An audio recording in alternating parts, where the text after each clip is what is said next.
A minha história, me pediram para contar a história da seguinte forma. Primeiro, você conta a sua experiência de vida, como é que você aprendeu a sustentabilidade, depois você conta a sua experiência profissional, e, por último, você dá uma dica. E, como eu sou um cara bastante disciplinado, eu vou cumprir o script aqui, né? Bom, basicamente, eu sou de uma família de classe média, meu pai era médico, pediatra. Como vocês sabem, a família Vilas Boas é ligada às questões indígenas, né? E eu tive a oportunidade, quando adolescente, de ir ao Xingu e vivenciar aquela experiência que nos mostra como as chamadas civilizações primitivas são muito mais responsáveis ambiental e socialmente do que nós todos. As crenças, as culturas são tão evoluídas que os tornaram totalmente independentes, aceitam a diversidade e assim por diante, ou seja, foi uma experiência fantástica. E aí me perguntaram, quando você teve um insight pessoalmente? Na verdade, eu tive um insight de que aquilo que eu praticava e aquilo que eu aprendi a vida inteira era sustentabilidade, porque, desde pequeno, meu pai era um cara que adorava gente. Como pediatra, ele adorava criança, adorava gente, e a gente sempre aprendeu isso, né? E, quando você tem essa visão, não há como fazer as coisas errado, né? Se você gosta das pessoas, quando você gosta daquilo que afeta as pessoas, você claramente vai procurar uma condição para fazer sempre o melhor. Profissionalmente, eu tive duas grandes oportunidades na minha vida. Eu trabalhei em 4 lugares na minha vida toda, mas as duas últimas são as mais importantes em relação ao quesito sustentabilidade. A primeira delas foi na Natura, né? Eu fui escolhido como colaborador responsável para construir o espaço lá em Cajamar, a fábrica de Cajamar. E aí a experiência é interessante, porque, quando a gente foi escolher a área, eu procurei 30 e tantas áreas no estado de São Paulo que tinham características, tinha um briefing bastante específico, e nenhuma delas, algumas atendiam partes técnicas, partes econômicas, mas claramente não tinham a cara da Natura, né? Eu já conhecia a Natura de outras oportunidades, já tinha trabalhado com eles lá nos anos 90, e eu não enxergava a Natura em nenhum daqueles terrenos. E, de repente, ao visitar esse terreno lá em Cajamar, eu falei, poxa, esse aqui, sim, esse aqui tem cara de Natura.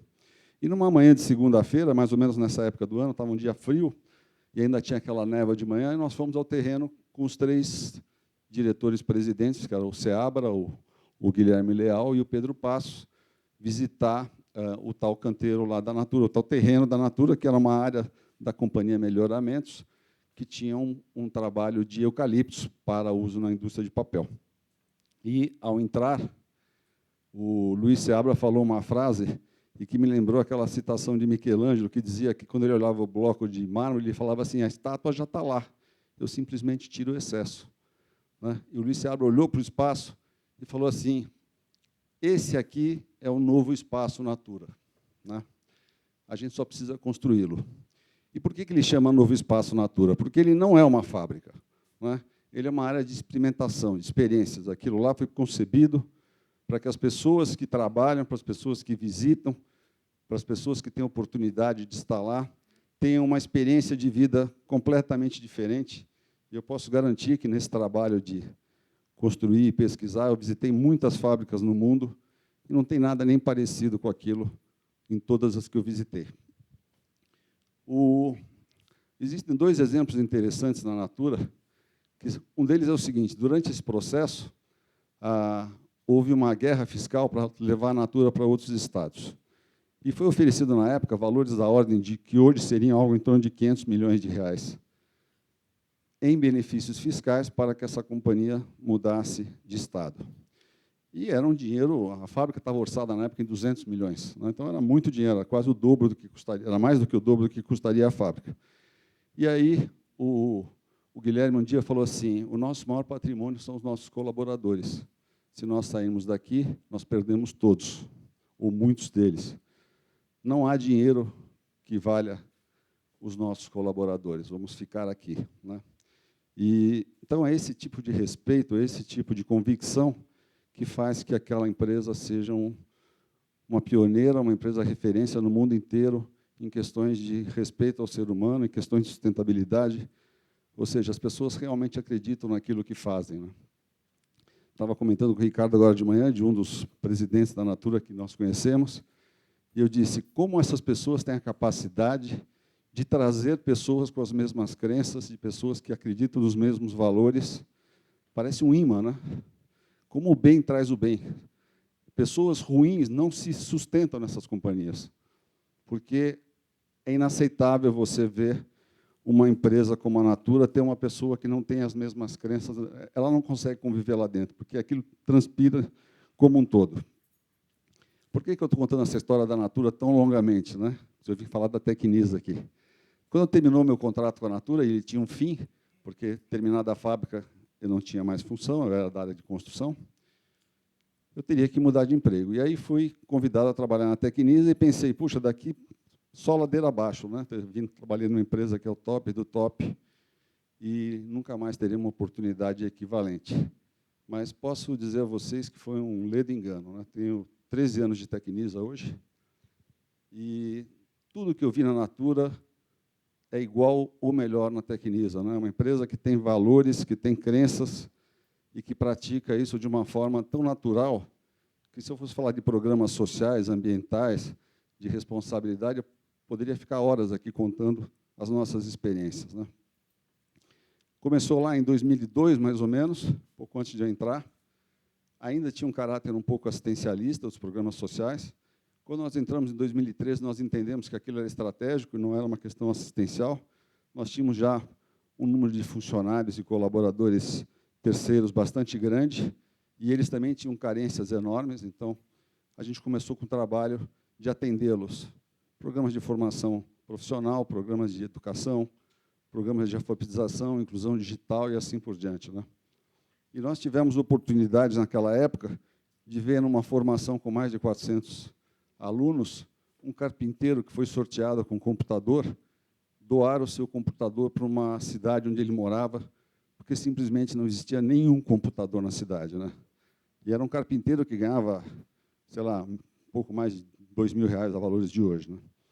Então, aquilo que você disse, né, que a gente vê pessoas muito simples fazendo bem, não precisa ter recurso, não precisa ter nada, você consegue multiplicar se você tem aquela crença, aqueles valores. Nós fomos a primeira empresa a aceitar a diversidade de gênero, por exemplo. Em 2004, nós fizemos um projeto e anunciamos num site, na época chamado site gay, hoje é feio, é homoafetivo, né? Mas era uma coisa bastante interessante, porque fomos muito criticados na época. E o pessoal dizia, vocês vão fazer prédio cor-de-rosa, vocês vão fazer isso, vão fazer aquilo. E aquilo mostrou-se um enorme valor para a nossa marca. O reconhecimento e o respeito que nós adquirimos, não somente pelo lado externo, mas pelo lado interno. Os nossos profissionais, ao conhecerem, e nós chamamos especialistas, porque havia um preconceito gigantesco, era difícil tratar com essas pessoas. Você vê dois homens se beijando ao receberem seu apartamento, era uma coisa que o nosso mestre de obra, que o nosso funcionário dizia, poxa, mas esse cara não sei o que lá, e aquilo não podia acontecer. E, ao treinar essas pessoas, ao prepará-las, a gente teve um ganho gigantesco no respeito e na diminuição desses preconceitos, né? Isso vale para a vida. Também temos, dentro dos programas, todos esses que foram citados, né? Nós temos Santander aqui, o nosso canteiro Jardim das Perdizes, que é o primeiro bairro sustentável da América do Sul. Ele tem um programa de obra sustentável, porque não adianta ter um bairro sustentável, um projeto sustentável, empreendimentos de alto padrão sustentáveis e o canteiro de obra ser um lixo, né? O nosso canteiro de obra ele tem as maiores notas do programa, na história do programa na América Latina, mais de 94 pontos, contra uma média de 52. Esses canteiros, tudo aquilo que está implementado nos apartamentos, o canteiro também tem, energia solar nos aquecedores, sistemas de dual flush, sistemas economizadores, oficinas de bricolagem, oficinas de jardinagem, eventos de treinamento, ou seja, a gente transfere tudo aquilo que a gente acredita em todo o processo da cadeia, desde a concepção do produto, do tratamento do nosso cliente, da execução da obra e do nosso funcionário, porque a gente entende que não existe sustentabilidade parcial. Nós precisamos, certamente, de que todas as etapas sejam feitas com a forma mais cuidadosa possível, né? Esse trabalho, recentemente, nós tivemos duas grandes vantagens que até então não tínhamos. A gente fazia isso internamente, a gente acreditava nisso, mas a gente não tinha grandes oportunidades de divulgar. E, recentemente, o Meyer nos deu a oportunidade de não só trabalhar em Abrainc, Sinduscon, Secobis e assim por diante, para divulgar esse trabalho de uma forma totalmente aberta. Nós ganhamos um prêmio chamado MAKE, que é um prêmio de gestão do conhecimento, sendo que a segunda empresa atrás da gente chamava-se Petrobras, ou seja, uma empresa do nosso porte tinha um trabalho mais consistente que uma Petrobras, né? Um ganho muito importante. Primeiro, a gente costuma dizer na empresa que, para a gente ser verde, a gente precisa estar no azul. Não é? É importante pensar no lado financeiro da empresa. A empresa sustentável, ela tem que ter uma saúde financeira que permita que os seus programas sejam implementados e mantidos. Segundo, façam tudo aquilo que vocês quiserem, façam o bem por qualquer motivo que seja, até por oportunismo, até por dinheiro, vale a pena. Mas, se puderem, façam conscientemente e façam por amor. Muito obrigado.